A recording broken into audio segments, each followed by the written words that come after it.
बिस्मिल्लाहिर्रहमानिर्रहीम। अस्सलाम वालेकुम। हार्वर्ड एकेडमी की तरफ से आपको खुशामदीद कहते हैं। आज के इस सेशन में हमने इलेक्शन एक्ट 2017 और इसका सेशन नंबर 60 हम पढ़ेंगे और इसको हम स्टार्ट करेंगे सेक्शन 133 से। सेक्शन 133 पहले आपको इस लेक्चर में जो चीज़ें कवर करेंगे थोड़ी सी समरी बता देते हैं और फिर टेक्स्ट को पढ़ेंगे ताकि आप इसको अच्छे तरीके से मेमोराइज़ कर लें जो पॉइंट्स बताए जाएं। तो इनके साथ इस तरह फिर आपकी रिवीजन भी हो जाएगी। सेक्शन 133 डील करता है bank account for election expenses. तो यहाँ पे हिदायत दी गई है कि जो कैंडिडेट इलेक्शन लड़ रहा है वो अपना एक स्केड्यूल्ड बैंक यानी कि जो ऑथराइज्ड बैंक हैं, कोई भी बैंक हो, नेशनल बैंक हो, हबीब बैंक हो, मिज़ान हो, व्हाट्सएवर जो भी नाम लें, तो उसमें एक अकाउंट ओपन किया जाएगा और अकाउंट सिर्फ़ और सिर्फ इसी मकसद के लिए होगा कि जो इलेक्शन के एक्सपेंसेस हैं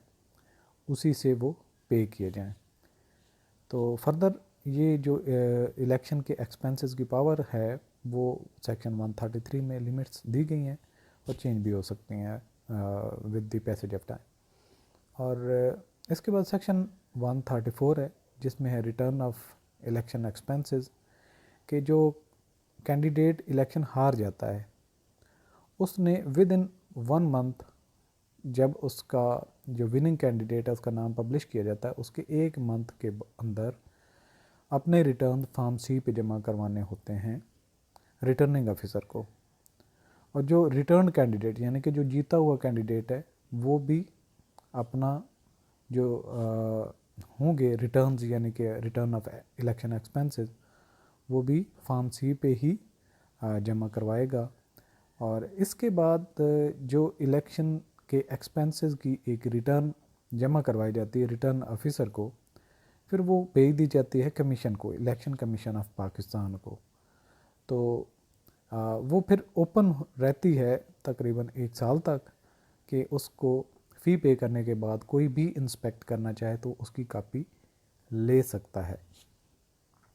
अच्छा, इसके बाद सेक्शन नंबर 136 आ जाता है action relating to election expenses कि कमीशन के लिए हिदायत दी गई हैं कि वो 90 दिन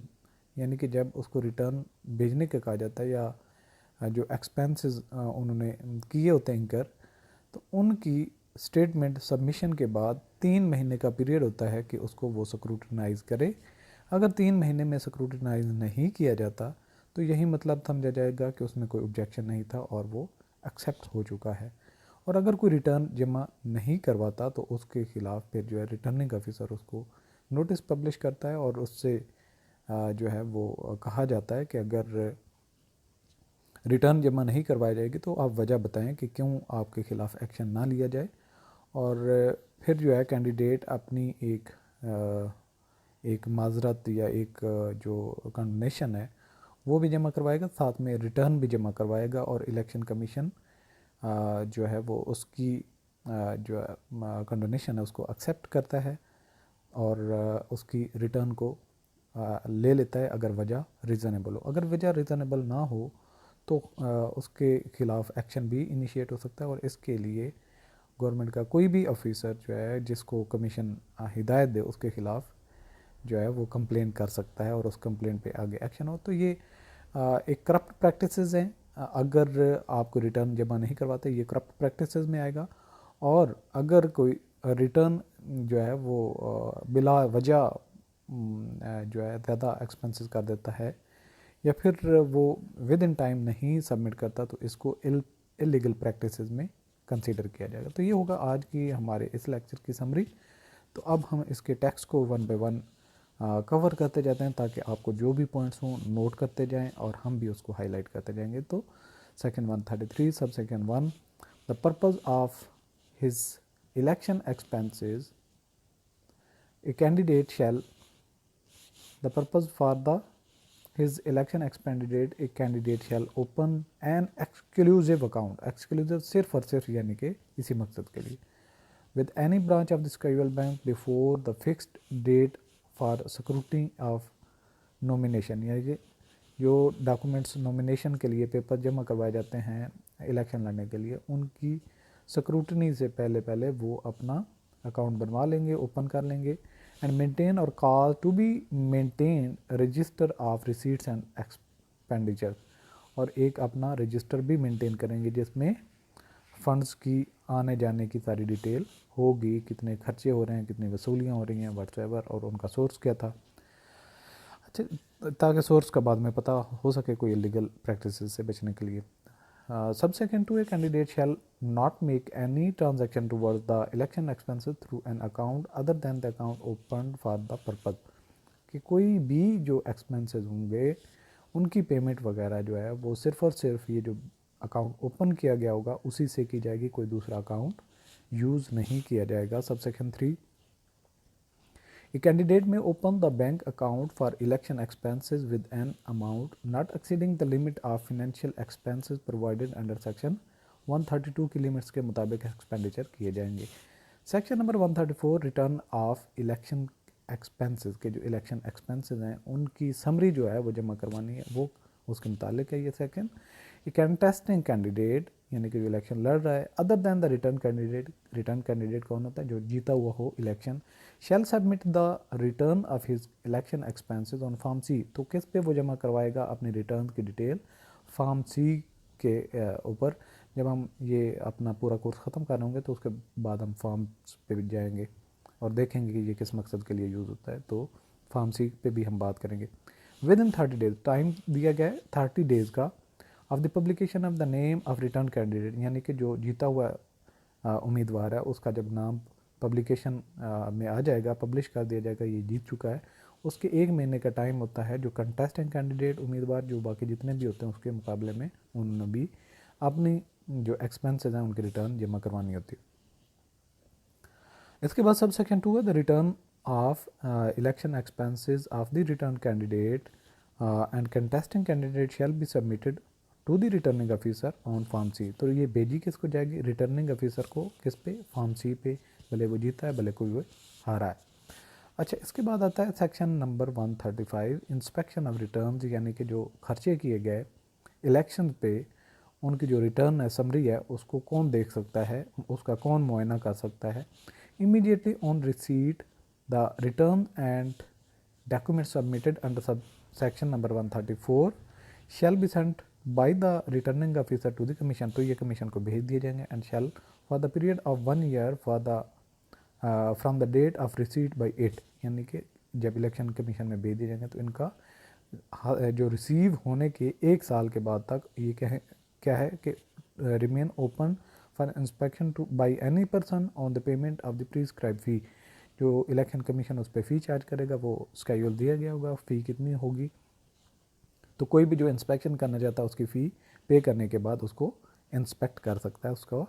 मुताला कर सकता है। The commission shell on the application made in this behalf and on the payment of the prescribed fee give any person copies of the return of the documents or any part thereof kept under subsection 1। Subsection 1 में जो ऊपर हमने बात की तो फ़ी पे करने के बाद उसको एक कॉपी डॉक्यूमेंट्स की और रिटर्न की मिल जाएगी। अच्छा, इसके बाद सेक्शन नंबर 136 है action relating to election expenses, के इलेक्शन के एक्सपेंसेस की जो हदूद हैं उससे आगे पीछे जो होता है वो उससे क्या मतलब लिया जाएगा अगर कोई रिटर्न जमा नहीं करवाता, या उसका जो एक्शन है अगर किसी ने उसकी डेविएशन की है, रूल्स की वायलेशन की है, तो क्या किया जाएगा। The commission shall in accordance with such procedures as may be prescribe but within 90 days, तो यहाँ पे लिमिट दे दी गई कि 90 दिन के अंदर from the date of submission of return of election expenses scrutinize or cause to be scrutinize the return of election expenses submitted by each contesting candidate including the return candidate। जीता हो या हारा हो उसके लिए जो स्क्रूटिनाइज करना है यानी कि उसकी जांच पड़ताल करने का अमल है 3 महीने के अंदर कंप्लीट हो जाना चाहिए, ये हिदायत दी जा रही है इलेक्शन कमीशन को। सबसेक्शन 2 है if the commission fails to finalise scrutiny of any return of the election expenses within 90 days under subsection 1 the return of election expenses shall be deemed to be scrutinized and accepted as correct, कि अगर उनकी scrutiny नहीं होती 3 महीने के अंदर अंदर तो उनको ये समझा जाएगा कि वो ठीक है। सबसेक्शन 3 है where after scrutiny of returns Under subsection 1, the Commission is of the view that candidate has acted in contravention of the provisions of section 132, यानी कि जो उसने लिमिट्स मुतय्यन कमीशन ने की थी फंड्स को एक्सपेंस करने की एक हद उससे बढ़ जाता है, तो वो क्या है, कंट्रोवेंशन है. The commission shall direct an authorised officer to file a complaint against such candidate for committing the offence of corrupt practice. तो ये जो अगर किसी ने अगर 10 लाख का फ़र्ज़ किया एक लिमिट दी गई थी तो वो उससे बढ़ जाता है, तो ये किसको अराइज़ करेगा, कौन सा उसका जुर्म होगा, करप्ट प्रैक्टिसेस का. तो जब कमीशन ये देखता है तो अपने कमीशन जो है ऑथराइज्ड ऑफिसर को ये कह सकता है कि इसके खिलाफ शिकायत करो, तो ताकि जो कानूनी चारा जो हो सके अदालत में ले जाया जाए, उसको पनिशमेंट वगैरह भी सारा प्रोसेस हो सके. वेयर सबसेक्शन 4 है, where a contesting candidate fails to file requisite returns within this specified period, the returning officer shall cause a notice to be issued to such candidate, calling upon him to show cause why proceedings may not be initiated against him for failure to return requisite returns, and if despite service of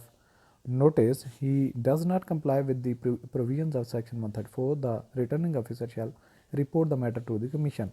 और यहाँ पे returning officer जो है with in जो time दिया गया था 1 month का, उसमें वो रिटर्न जमा नहीं करवाता, तो रिटर्निंग ऑफिसर जो है वो उसको एक नोटिस भेजेगा और कहेगा कि आप इसकी जवाब में बताएं कि आपके खिलाफ कानूनी चाराजोई क्यों नहीं होनी चाहिए. इसके बाद सब सेक्शन 5 है, on the receipt of report under subsection 4 the commission shall issue notice calling upon the candidate to show cause as to why complaint may not be filed against him for failure to file the requisite return. ये जो commission को भी ये copy गई होगी, commission भी उससे पूछेगा कि बताओ कि तुम्हारे खिलाफ एक्शन क्यों नहीं होना चाहिए, वजह बताओ और क्यों ये डिले हुई. 6 नंबर पे सब सेक्शन जो है, द कैंडिडेट में file an application of for condonation of the delay in filing the return along with the return, and the commission में condone the delay if it is satisfied that such failure was made in good faith due to circumstances beyond the control of the candidate and accept the return. यानी कि अगर वो उस delay के जवाब में वो कंडोनेशन का एक सर्टिफिकेट विद रिटर्न भेजता और बताता है कि ये वजह थी जो कि उसके बस की बात नहीं थी कि ये सारी, मतलब उसने जो स्टेटमेंट वगैरह बैंक से लेनी थी, बैंक ने डिले कर दी, बैंक डाउन रहा, सिस्टम डाउन रहा, व्हाट्सएवर जो भी वजह होती है, तो उस वजह से वो अपनी सफाई देगा और उसको एक्सेप्ट कर लेगा कमीशन अगर वो लॉजिकल हुई, और उसके रिटर्न को भी एक्सेप्ट कर लेगा. Subsection 7 है, in the case of rejection of application for condonation of delay under subsection 6, the commission shall direct the authorized officer to file complaint against the candidate for committing offence of illegal practice. अगर इस तरीके से जो उसने वजह बताई वो ऐसी लॉजिकल नहीं थी, उससे ज़ाहिर होता था कि उसने जानबूझ के उसको अहमियत नहीं दी, तो फिर वो कमीशन अपने किसी ऑथराइज्ड ऑफिसर को कहेगा कि इसके खिलाफ कंप्लेंट करवाएं और इलीगल प्रैक्टिस की, ताकि फिर आगे इसकी कानूनी तरीके से इसको हैंडल किया जा सके. ये था आज का हमारा लेक्चर. Thanks for watching. अल्लाह हाफ़िज़.